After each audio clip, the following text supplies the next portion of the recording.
हर हर Mahadev friend. सबसे पहले काशीपति विश्वनाथ के दर्शन करके उनको प्रणाम करके मैं आशीर्वाद लेती हूँ और फिर मैं आज की चर्चा शुरू करती हूँ।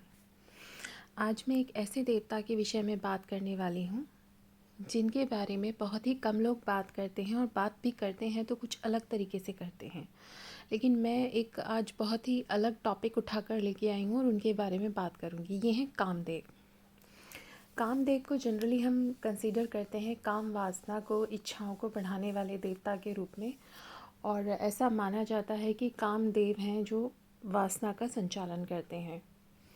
ये काफ़ी हद तक सही है, लेकिन एक ये भी सच है कि वो विशुद्ध प्रेम को देने वाले हैं।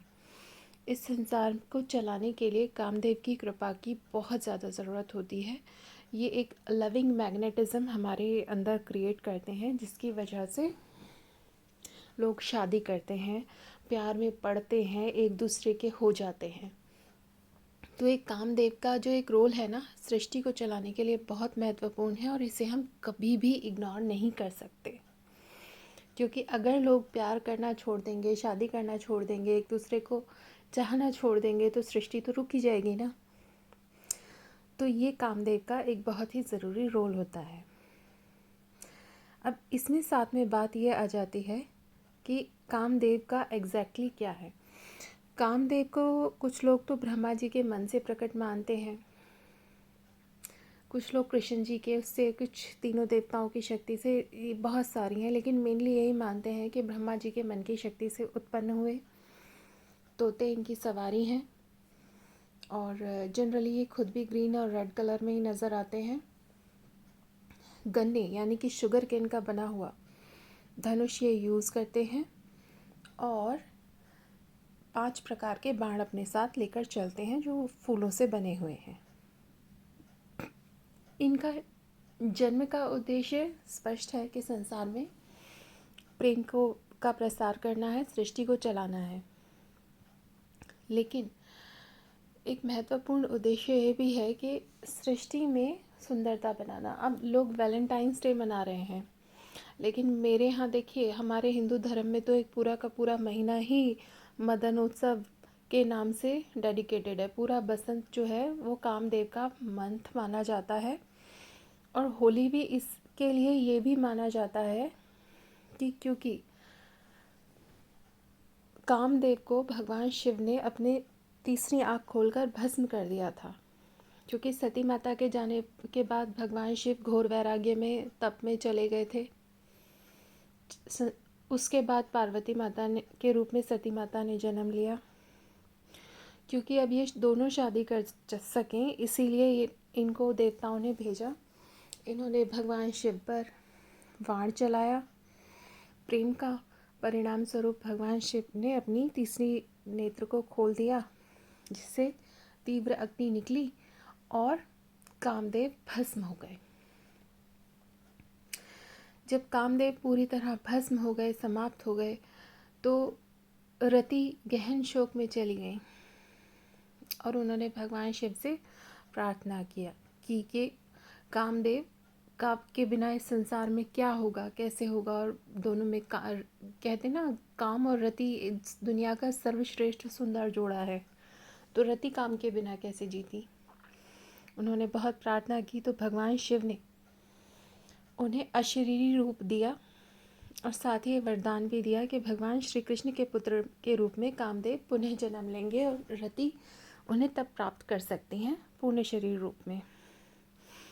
तो इस प्रकार से भगवान श्री कृष्ण के जो पुत्र हैं प्रद्युम्न, वो कामदेवता का पुनर्जन्म है।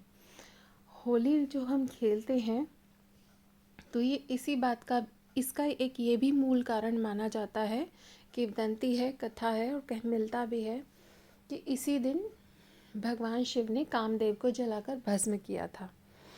तो जब भगवान शिव ने कामदेव को जलाकर भस्म किया था, तो ये उसी की हम पुनरावृत्ति करते हैं, अपने विकारों को, अपने भीतर छुपी हुई बुराइयों को, उनको सबको हम जला दें।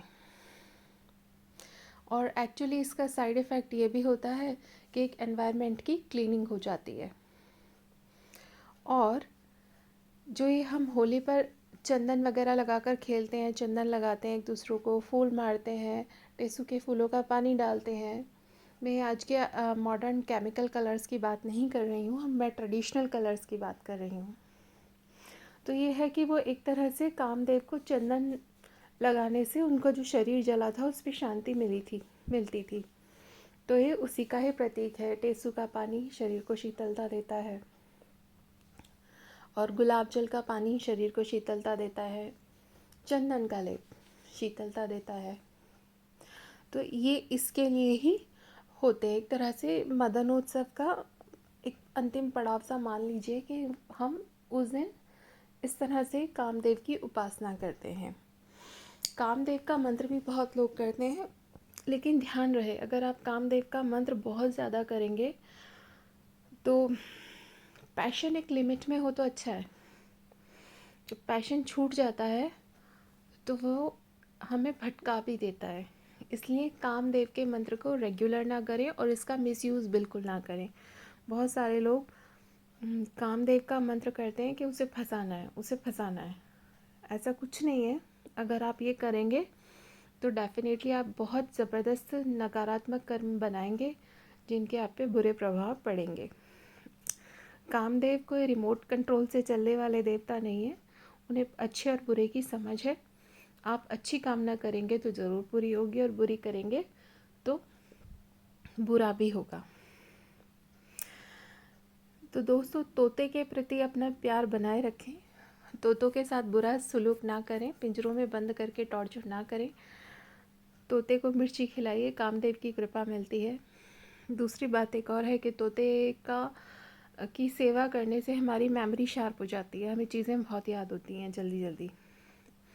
लेकिन इम्पॉर्टेंट है कि तोता खुश है आपके घर में आपके साथ तब। ऐसे नहीं है कि उसे लाके पिंजरे में बिठा दिया, 2 टाइम खाना दे रहे हैं कि इसकी वजह से हमारे घर पे ब्लेसिंग्स आ रही हैं, ऐसा कुछ नहीं होता। उससे अच्छा है फिर आप पिक्चर रख लें। तो ये इस तरह से मैंने जो आज ये वीडियो बनाया था वो थोड़ा सा हट के बनाया और एक ऐसा टॉपिक लिया जिन टॉपिक्स को मैं टच नहीं करती हूँ, बट आई थिंक ये शेयर करना चाहिए क्योंकि मुझसे बहुत सारे लोग पूछते हैं कि मैम कामदेव का कौन सा मंत्र करें कि जल्दी से शादी हो जाए या जल्दी से हम जो है मेरा बॉयफ्रेंड गर्लफ्रेंड मुझसे शादी कर लिया, मैं उसे पसंद करती हूँ, वो मुझे अट्रैक्ट हो जाए। ऐसा कुछ नहीं होता दोस्त। ये सिर्फ आपके वाइब्रेशंस को बढ़ा देगा और उन वाइब्रेशंस में उसी वाइब्रेशंस के बंदा आगे इलझ जाएगा। लेकिन इम्पॉर्टेंट आपके लिए ये है कि आपकी एनर्जी पॉजिटिव वाइब्रेशंस में जाए मैरिज के लिए। तो उसके लिए आपको कात्यायनी की, पंचदेवों में से किसी की भी, गणेश जी की, शिव जी की, पार्वती की और दुर्गा माता की, इनकी पूजा उपासना करनी चाहिए। मैरिज पर्पस के लिए अच्छे होते हैं। और कामदेव की जो उपासना है, इन्हें आप ये सोचिए कि जब जीवन में पैशन ख़त्म हो रहा है ना, तो हमें कामदेव को पूजना चाहिए। लेकिन एक बात याद रखें, आकर्षण शक्ति के लिए भगवान श्री कृष्ण भी बहुत अच्छी ब्लेसिंग है। इनका जो मंत्र होता है, बीज मंत्र जो है, वो संसार का सबसे शक्तिशाली आकर्षण मंत्र माना जाता है। लेकिन इंटेंशन हमेशा प्योर रखें। जितने अच्छे आपका उद्देश्य होगा उतनी ही अच्छी आपकी साधना रहेगी आपके लिए, क्योंकि साधना का अर्थ है साध लेना। तो मन साध कर जो आप अच्छा सा करेंगे वो फल देगा। ओवरऑल कामदेव एक बहुत ही अच्छे देवता हैं और जितने टाइम ये चारों तरफ फ्लावर्स हैं, फूल खिल रहे हैं, बसंत है, उतने टाइम समझ लीजिए इनकी ब्लेसिंग्स लोग कर रही हैं। और आप भी अच्छे से पेड़ पौधे लगाइए, फूल लगाइए, भगवान को फूल चढ़ाइए, ज़िंदगी में खुशियाँ आती हैं। और कामदेव की ब्लेसिंग्स डेफिनेटली लीजिए, जब मन करे ज़रूर लीजिए, क्योंकि रति और काम की ब्लेसिंग्स के बिना भी ये संसार नहीं चल सकता। इसी के साथ मैं वीडियो एंड करती हूँ। थैंक यू वेरी मच, आपकी फ्रेंड ऋतु कौशल। और आप लोग मुझसे कांटेक्ट कर सकते हैं बहुत सारी चीज़ों के लिए, जैसे न्यूमेरोलॉजी के लिए, जन्मपत्री दिखाने के लिए, रेकी के या लामा फेरा के कोर्सेज सीखने के लिए, मर्लिन ट्रिनिटी सीखने के लिए, और टैरेट रीडिंग के लिए आप मुझसे कांटेक्ट कर सकते हैं। मैं 2016 से टैरेट रीडिंग्स कर रही हूँ प्रोफेशनली, और ईश्वर की कृपा है, बहुत अच्छा है। तो आप मुझसे कांटेक्ट कीजिए, मैं बहुत अच्छे से आपको रीडिंग करके दूँगी। और एक बात और है, रेमेडीज़ में हमेशा बताती हूँ, और रेकी भी मैं बहुत दिल से सिखाती हूँ, कोई भी कोर्स है तो you can contact me. Thank you.